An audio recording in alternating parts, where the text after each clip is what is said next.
ya bagaimana menyikapi statement yang menyatakan bahwa pandemi COVID ini bukan lagi pandemi tapi plandemi. Ah, Ustaz Ismail ini ya menarik nih infonya. Ya, saya kira eh, saya nggak berani ya menyebut plandemi gitu. Kalau plandemi itu kan seolah-olah ini direncanakan gitu. Data-data yang ada itu kan menunjukkan bahwa ini sebagaimana SARS dan MERS itu kan muncul oleh karena proses-proses alamiah gitu. Nah, jadi saya kira sudah tidak saatnya lagi kita mempersoalkan itu. Yang harus kita lakukan sekarang adalah bagaimana kita menghadapi situasi yang sulit ini agar seluruh misi hidup kita ini terus bisa berjalan, ya. Pendidikan berjalan, dakwah berjalan, ya, kegiatan untuk maisha berjalan segala macam gitu. Eh, bahwa masih ada jalan untuk menyelesaikan masalah, ya tentu kita harus percaya. Hanya memang di situ memerlukan effort yang jauh lebih besar ketimbang dulu di awal-awal. Kalau di awal-awal dulu itu mungkin lockdown hanya cukup Jakarta saja. Penerbangan dari luar negeri ditutup sama sekali, kemudian lockdown untuk Jakarta karena memang suspeknya pada waktu itu ada di Jakarta atau persisnya mungkin di Depok gitu. Jadi mungkin ya Jakarta Raya lah itu. Jabodetabek itu lockdown. Itu mungkin tidak terlalu berat. Tapi kalau ini hari kan sudah tidak berpola. Kalau mau kita ambil pola yang paling paling apa? Paling maksimal karena memang sudah lari kemana-mana, ya berarti lockdown nasional. Itu lockdown nasional, eh, let's say 2 minggu misalnya atau 3 minggu, tinggal dihitung saja. Lalu, nah ini kembali ke soal kepercayaan. Kalau rakyat percaya itu sebenarnya kan bisa bisa berbagi beban. Yang mampu dia menanggung hidupnya sendiri, bahkan kalau bisa dia ikut menanggung saudaranya yang lain yang tidak mampu. Itu bisa.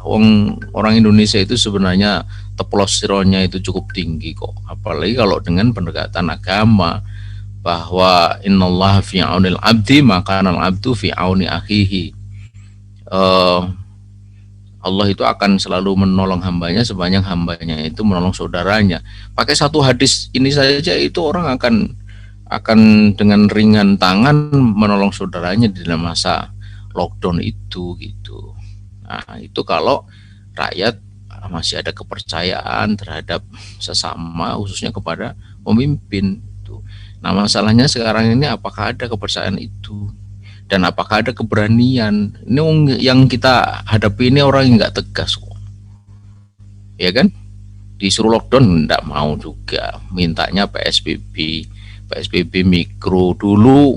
Ketika Anies mau narik rem kenceng dimarahi, ya kan gitu kan, pernah kan, dan sebagainya gitu. Nah itu yang saya kira terjadi ini hari ini. Karena itu saya kira tingkat kesulitannya itu bukan pada teori tentang bagaimana menyelesaikan masalah, karena semuanya itu sebenarnya ada dasarnya, ada ilmunya, ada caranya. Hanya masalahnya itu ini yang melakukan ini kan menyangkut kewenangan itu, yang dilalahnya yang punya kewenangan kok kayak begitu itu loh, sama konco-konconya kayak begitu itu loh yang kita ini jadi pegel rasanya itu, ya saya kira itu, Mas. Baik, terima kasih Ustaz Ismail. Jadi sudah bukan masanya lagi ya memperhitungkan ada tidaknya COVID. Sudah jelas virusnya ada. Ya. Justru pendapat pakar sebagaimana disampaikan oleh Ustaz Ahmad Rusdan Utomo ini ya sebenarnya menjadi rujukan kita. Jadi fokus pada bagaimana penyelesaiannya dan bagaimana kita berkontribusi untuk turut Ya. menyelesaikannya. Ya.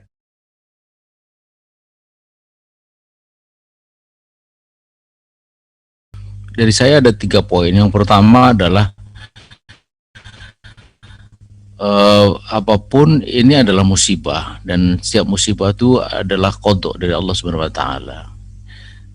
Allah ingatkan di dalam surat Al-Hadid ayat 22-23 itu, ma'asaba musibati fil ard wala fi anfusikum illa fi kitabim min qabli an nabraha. Ya, tidak ada satu bencana yang menimpa atau yang terjadi di bumi dan menimpa diri kalian kecuali itu semua sudah tertulis di kitab di Lauhil Mahfuz sebelum kami menciptakan. Inna dzalika 'alallahi yasir. Yang demikian itu mudah bagi Allah. Jadi Allah menghentikan 3 miliar manusia work from home atau stay at home itu bukan oleh karena raksasa yang sangat besar, tapi oleh makhluk yang bahkan dengan mikroskop perbesaran 1000 kali pun itu belum terlihat itu. Nah, mengapa ini dijelaskan oleh Allah? Likaila ta'saw 'ala ma fatakum wala tafrahu bima atakum, agar kamu tidak terlalu bersedih terhadap apa yang luput dari diri kalian. Saya kira 1,5 tahun pandemi ini ada banyak yang luput dari kita, ya. Ada rencana ini, rencana itu, ada bisnis ini, bisnis itu, ada termasuk juga yang luput dari diri kita itu adalah anggota keluarga kita yang kemudian meninggal segala macam itu. Nah, itu diingatkan supaya kita tidak terlalu bersedih. Sebagaimana juga wala tafrahu bima atakum, tidak terlalu bergembira terhadap apa yang diberikan oleh Allah kepadamu, karena ini hari juga pandemi ini memberikan keuntungan buat sebagian orang gitu, secara natural gitu. Itu yang pertama. Jadi karena itu harus ada keridhaan terhadap musibah ini, karena keridhaan itu akan membuat kita ini jadi ikhlas menerima sesulit apapun, seberat apapun situasinya. Dan keikhlasan itu membuat jiwa kita, hati kita itu jadi sumeleh itu. Jiwa kita menjadi tenang. Dan ketenangan itu kalau Imam Ghazali mengatakan itu separuh dari kesembuhan. Saya kira ada banyak sekali masalah di masa pandemi ini yang dipicu oleh bukan penyakitnya itu sendiri, tetapi justru aspek-aspek psikologis dan sosial. Psikologis dan sosiologis itu. Misalnya rasa tidak berdaya, kecemasan, kemudian tidak terima.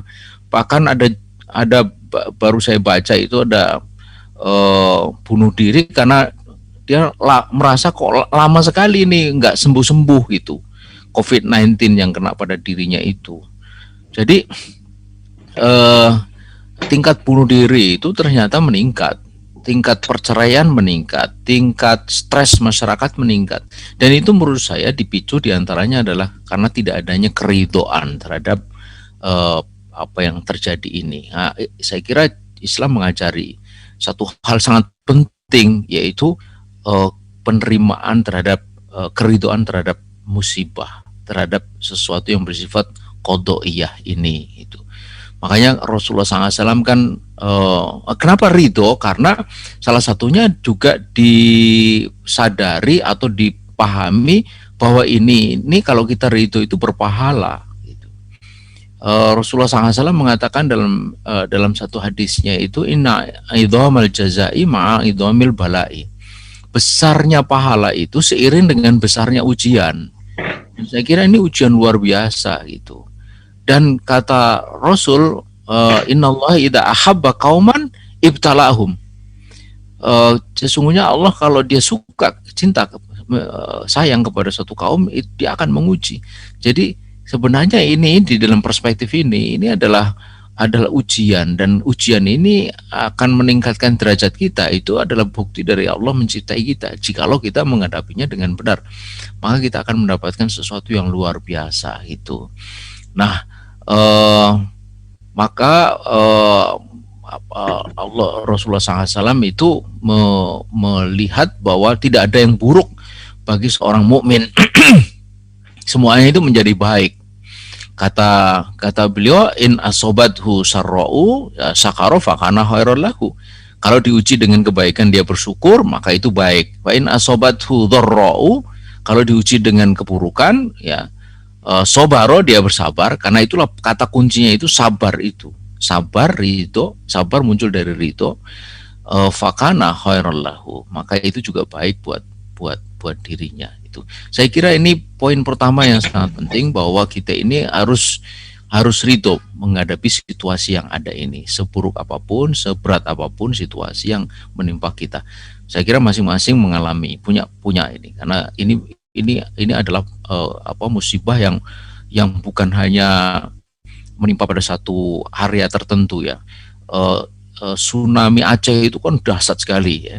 Itu menghilangkan 300.000 orang. dalam sekejap itu, bukan hanya satu keluarga tapi satu kampung, bahkan sebagian kota itu hilang.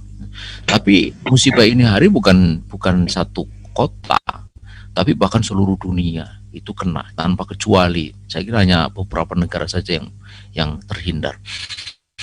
Itu yang pertama. Kemudian yang kedua, saya kira tadi sudah disinggung, yaitu bahwa harus ada ikhtiar. Ikhtiar ini penting karena semua itu berpangkal, tadi sudah disinggung, dari kesehatan.